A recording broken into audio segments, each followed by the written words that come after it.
Hi Year 2. So in our writing today, we are going to be using a variety of conjunctions to extend our sentences. Now, I'm sure you can remember what conjunctions are.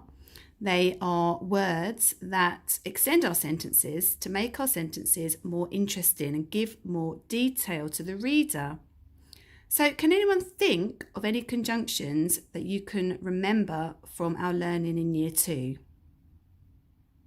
That's right, well done. I've got some conjunctions here. So I've got because, when, but, I've got and, so, and I've got or. So these are some of the conjunctions that we can use today to make our sentences more interesting to our reader. So you would have already watched the clip called Bubbles, about a little girl who goes on an adventure inside a floating bubble. So I'm going to think of the beginning of that story, and I've written a sentence already to describe what was happening at the beginning of that story. So we've got, the girl was sad. She was sad at the beginning of the story. Do you remember she was crying on the beach? But this sentence is a bit boring at the moment. So I want to extend it using one of my conjunctions, but I also want to use the learning from last week and use some expanded noun phrases to describe the girl as well.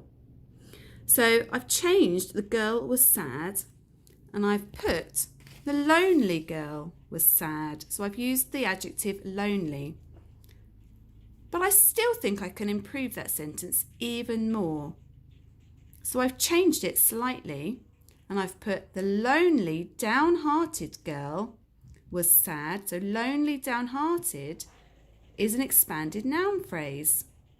And then I've extended the sentence using the conjunction because. So now it says, the lonely, downhearted girl was sad because she had nothing to do. So the word because, the conjunction because, gives us extra detail. She was lonely, downhearted and sad because she had nothing to do.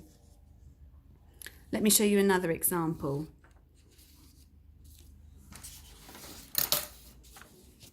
Here we've got the sentence, she saw some fish.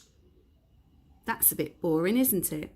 No adjectives, no conjunction. Let's see if we can improve it. So I've put, all around her, she saw some pretty colourful fish. All around her is a fronted adverbial that we learnt about last week. And I've got pretty colourful fish. And that's an expanded noun phrase to describe the fish. But I still haven't got a conjunction to extend that sentence further and give extra detail. So let's have a look and see how I've done that. I've used the conjunction when. So now it reads, all around her she saw some pretty colourful fish when she travelled down deep in the ocean. So I've used the conjunction when to extend that sentence. What I'd like you to do now is to have a look at the pictures from the clip that you watched, and I want you to try and write a sentence for each one using some of these conjunctions to extend your sentences, but also remember to put in some adjectives to make some expanded noun phrases and some fronted adverbials like you did last week. Good luck. I can't wait to read them. Bye.